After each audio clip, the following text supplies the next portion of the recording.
Righto, tell you there champs, today we're going to have a look at the Alienware x17 Wolf, and I got to say, one thing that blew me away about this thing is its performance. Yes, it performs really well for such a thin and light laptop.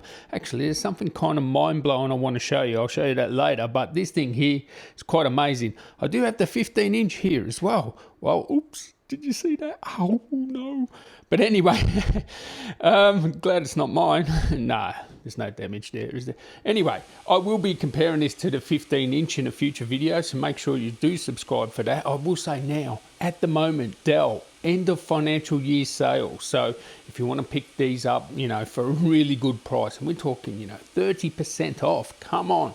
And we know that, you know, laptops are so unaffordable at the moment.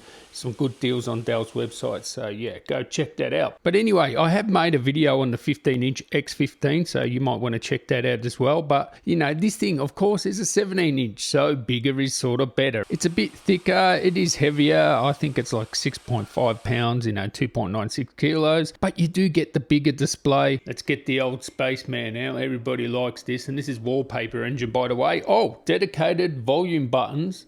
How cool is that? Yeah, so you can see there, this is 4K 120 Hertz. And not only that, it's G-Sync and Advanced Optimus. Now, Wolf, that is what I'm talking about. That is what you want. When you have Advanced Optimus, you're never going to go back, because this will go in discrete mode. Has a MUX switch, yeah? You just turn on a game, it just goes in discrete mode automatically and then turns off later. That's what you want. None of this restart bollocks or anything like that. One thing I love about this compared to the 15-inch is this thing here.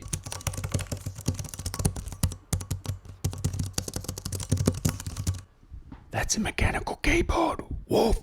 Yes, that is a mechanical keyboard, and that feels so nice. It really is. Now, of course, you got 4K 120. You want some good specs, right? You know, this has pretty much the best you can get, up to 12900 HK and 3080 Ti, 175 watt 3080 Ti, and it will reach that 175 watt too. Of course, that's its like maximum power, but you'll see later. Stuff that just blows my mind, right? And of course, being a bit thicker and heavier, it's going to have better performance than the 15-inch here. Now, it is 16:9. You can get two 1080p options. There's no 1440p option. You know, you can get a 360 Hertz 1080p, and there's another 1080p, which is the entry-level one.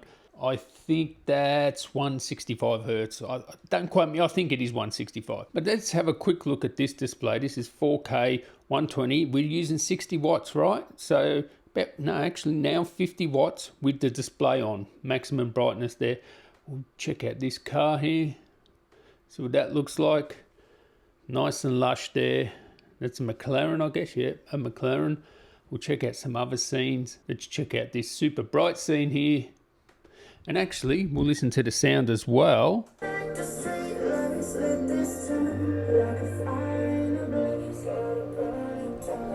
Yeah, the sound is good. Whether you hear it over the fans, well, that's another thing. Actually, in gaming mode, it's not that loud either. So you can actually hear the sound on this while it's gaming. Of course, most people use a headset, so it's mostly a mute point. But anyway, this thing here, the thing that blew me away is how many watts this does compared to the 15-inch. It actually has a nice thin sort of power brick here. It's actually 240 watts. It says it's 240 watts. And just one other thing, we want to test out the display. I sort of do this on all the displays here.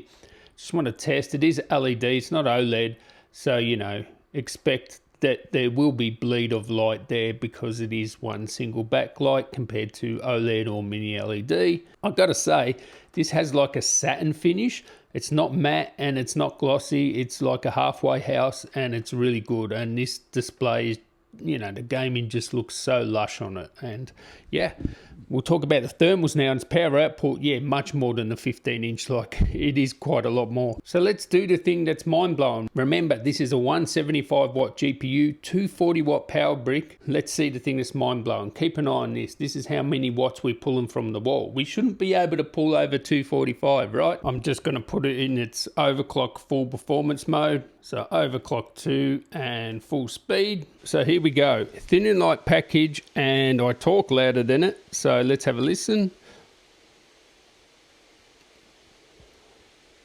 56 decibels. 56 decibels, that's the full fan speed. And in performance mode, it's going to even be less. It's around 51 decibels. So You know, it's not that loud for something that is so thin and light.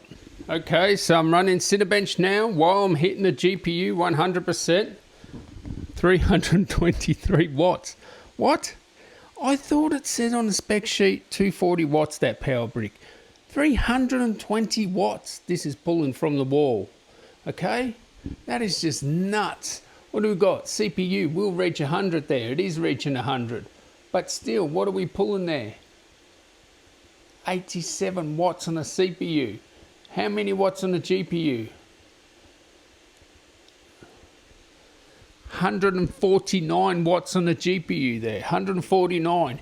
300 watts sustained in a thin and light package. Are you joking? That is just nuts. And I can tell you, when the CPU's not being slammed 100%, like so when you're gaming, it will easily reach those sort of, 165 watts or 175 watts on the GPU. Let's have a look there. There you can see there. Right there. 175 watts. I recorded in there. Probably getting a bit closer there. But that does say 175 watts. The full beans out of this thing. Look, 250 watts. Let's slam that CPU again. How is it doing it? I don't know. It's kind of like mind-blowing here. Boom. 300 watts sustained out of this power brick. Is it draining battery? I'm pretty sure I saw on the spec sheet there. 240 watt power brick. The X17 thing up here, it says 240 watts. What? 300? What's going on? I don't know, man. This brick must be able to do 300 or more than 300. So, may dip into the battery, but this is from the wall. So, crazy performance from this thing. And we're doing here, while we're slamming the CPU 100%, 150 watts on the GPU. So, you're never going to get a game that uses like 100% on the CPU. So, the less the CPU's being used, the more wattage you'll get on the GPU, and it goes up to 175, no problem. So, yeah, this thing is an absolute monster of a machine. I'll just show you some benchmarks. If you want to look, there's your Firestrike. Yeah, a good score there of 30,000 in a thin and light package there. Well, I'm talking about the graphics performance there. And let's go to Time Spy. And then we have Time Spy, 13,878 graphics score, and it says great. Yeah, because it is great. Great performance on this thing. Stay tuned for my full review on this and the 15-inch and the comparison between the two. I'll catch you in the next one, guys. Tally ho.